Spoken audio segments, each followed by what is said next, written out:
Sizzle, sizzle, sizzle. Back in the kitchen live with Michelle Dudash. This smells delicious. Thank you. Yes. I mean, this is just the chicken searing in the pan. So good. Yes, so we are talking about butternut squash. This is my chicken curry with butternut squash. Okay, yum. You're seeing it in the grocery stores, farmers markets, roadside stands. It's ready. Here's one way to make it. It's ready. So I started some chicken thighs, my preferred cut of chicken, but you can also use the breasts. So I just seared those off. The next thing that we do here is add some of my Dash Dinners curry spice kit. So we're gonna sprinkle, here I'm gonna push some of this chicken over while we take care of this business here. We'll add that to the pan. Of course, this has the cinnamon, the bay leaf, onions, garlic, 10 different spices, everything. This is tomato paste. This is going to, of course, add flavor, help thicken, and we actually do toss this around in the pan a little bit. So we're toasting our spices.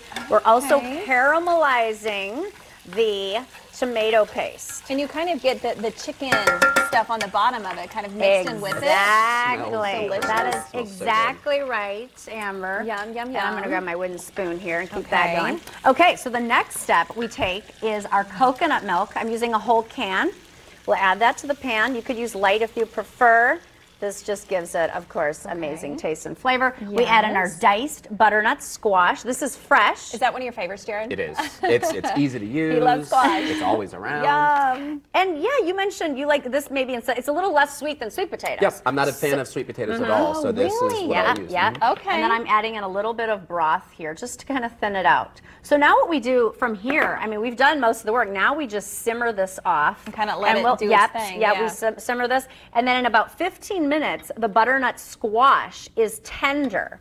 And that is the finished dish right there. Beautiful. So from here, what I'll do is serve this with some, I have whole wheat orzo today, but you could use cauliflower rice, you could use couscous, quinoa, and that butternut squash, you want it fork tender. It's just so comforting. It smells so good. Yeah, it's so good. And then you could top it off with some celery leaves, and you have yourself a delicious meal. This is also slow cooker friendly, so feel free to pop it in there and then enjoy. I like those meals when you can just set it and forget it. It's chilly outside and it's maybe a little bit of rain and you don't really want to do anything, but you want something like hearty and warm and comforting to eat. I'm telling you, that's perfect. Exactly. I love it. This looks fantastic. All right, man. Do you want to kind of dig in, take a little taste test? Oh, I'm totally game. He's totally game for that. There's a fork. Totally game. Perfect. You guys have food this time when I have I'm a here, little so fork I'm over here, right? so happy. Oh, you've got one too. I You're come set. prepared. I mean, that's the best part. But I like that you're using that. Is it orzo? Is that what it's called? Yeah, it's a whole wheat orzo. So I like to keep it, it's pasta. Yeah. Okay, so you just boil it up like pasta, but it's smaller and the sauce coats the orzo and it's just so creamy and comforting. Delicious. Well, of course, we're going to put all your information, social media with Michelle Dudash on IndyStyle.tv.